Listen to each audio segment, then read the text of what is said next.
organizing committee, and all the members presenting over here. I am Karbar Riba, and I'm going to deliver my presentation on the topic analyzing the demand deposit mobilization in India, Indian bank and foreign banks in India, which focusing on savings deposit. So I would like to start with my content. Introduction, objective of the study, significance of the study, hypothesis, methodology of the study, factors determine bank deposit, composition of bank deposit and overview, data analysis and interpretation, and the last one is findings and conclusion. So I would like to start with my introduction. The financially robust and stable banking sector is one of the practical pillars for the progress of our country.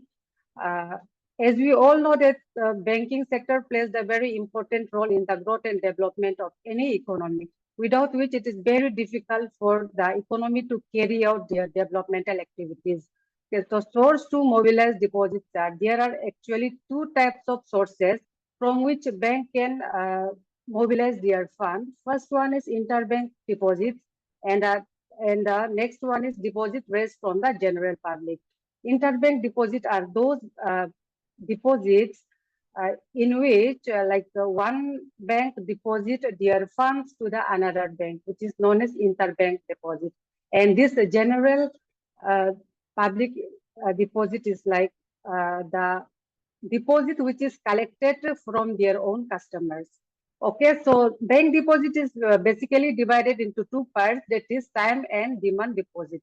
Okay, time deposits are those bank deposits which have certain maturity period before which the customers won't be able to withdraw their fund. And the another next is demand deposit. Demand deposit are those deposits in which the customers can withdraw their fund as and when demanded by themselves. Okay, it is like bank is liable to pay. Bank has certain obligation to pay for this demand bank deposit. And all these accumulated funds are again utilized for the purpose of lending to the productive sector.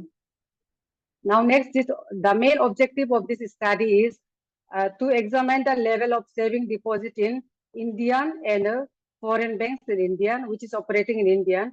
And next is to analyze the volume of saving deposit of foreign banks operating in India. And third one, to compare the volume of saving deposit received by Indian and foreign banks. And last one, to know and compare the annual growth rate of savings of Indian bank and foreign banks, which is operating in India.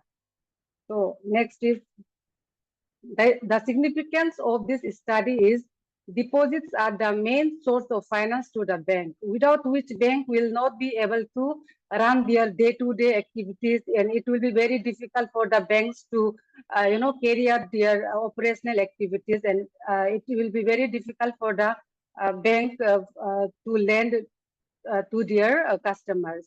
And deposits indicate the bank's lending capacity and ability. It helps in generating bank's income. It can be utilized as a lending and investment purpose as well. And customers are given return from deposit in the form of interest. So a hypothesis of this study is there is no significant difference in savings deposit between Indian and foreign banks. That we will try to find it out later. So methodology of the study. This study is based on the secondary data for the period of 10 years. Okay, so which was collected from the regulator website, that is the Reserve Bank of Indian website, and national and international journals and books. Moreover,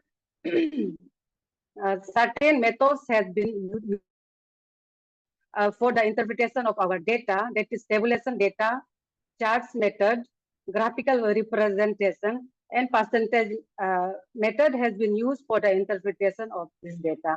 And this study is completely descriptive and analytical in nature. Next is, I would like to discuss some factors which determine bank deposit. There are basically two types of factors, which is internal and external. First, I would like to discuss about internal factors. Internal factors are those factors which are under control of bank, which are manageable by the banks. So first is like interest rate offered. When the bank offer higher rate of interest to their customers, then yeah, customer will definitely deposit more fund to their accounts in order to get back a return in the form of interest. And second one is account maintenance charges. Account maintenance charges, if the bank impose certain kind of charges for not being maintained their basic minimum or average balance, then in that case also customer may maintain the customer may maintain certain fund in their account, and the customer will deposit fund in their account, and which will help in mobilization of deposits. And the third one is customer service.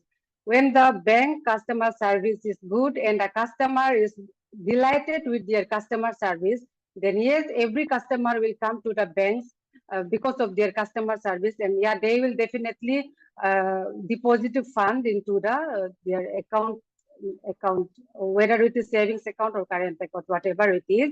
And the last is bank reputation. The image of the bank is very important. If the image or the reputation of the bank is good, it is good in the market, then yes, everybody will come, like not only individual customers, but along with that, non-individual customers will also come, like your corporate account, your government account, your tax account, everything. So this also helps in enhancing the fund in our bank. So the next one is, second one is external factors. External factors are those factors which are out of control of the bank. This is first is economic condition. Economic condition is not under control of banks. So like if the economy is on boom stage, then the customer will tend to deposit their fund in their account and vice versa. And the next is interest rate in general. Bank interest rate not only matter, okay? Interest rate in general also matters a lot, because the interest rate of other assets, if it is in higher side, then your customer will definitely go to that higher side. Then they will started investing in the other assets, and which will hamper the deposits of banks. And next is government regulations and customer confidence. If the confidence of the customer is higher, then the customer will deposit more into the bank savings bank account in their bank account. And if customer has low confidence, then yeah, they will spend more, so they will not deposit fund into the bank. So I would like to discuss about composition of bank deposit, which I have given an overview. Bank deposit, as I told you, that this is divided into two parts: interbank deposit and customer deposit.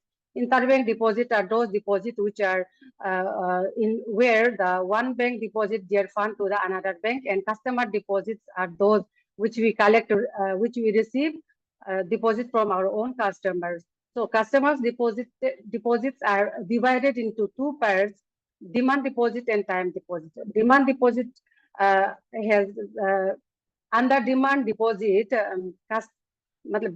banks are liable to pay. They have to pay at any cost if there is if customer, as and when demanded by the customer. And time deposits are those deposits like they have to take out their fund after a certain point of time. And demand deposit is divided into savings account deposits. Savings accounts are those accounts from where customer will get their interest return in the form of interest. But in case of current deposit, they will just keep their fund in the like in bank, because for certain services, but they will not get interest out of their deposited fund.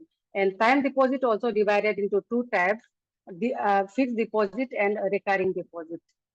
And next is the highest volume of savings deposit of of Indian bank from 2013 to 2023 was experienced during the year 2022 to 23. And while the lowest volume of saving deposit of Indian bank was experienced during the year 2013 to 2014, which was 1965 rupees in billion.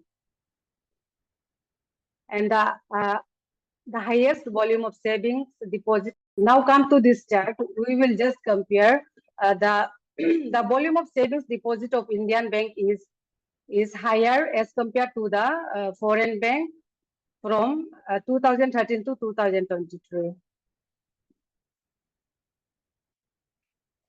So here also the annual growth rate of savings deposit in Indian bank, if we compare these two, Indian bank and foreign bank, then we can see that with the help of this chart, we can see that the Indian bank has higher annual growth rate as compared to the foreign bank.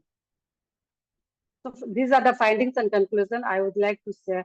The level of savings deposit is higher in Indian bank than in foreign bank. And the second findings is Indian bank receive more volume of savings deposit than foreign bank. And the third finding says the annual growth rate of Indian bank is positive, whereas we have seen that the foreign banks have experienced zero. And again, even if foreign bank has reached up to negative growth rate. And our hypothesis is like there is a significant difference in savings deposit between Indian and foreign bank. Thank you so much for being with me. Thank you.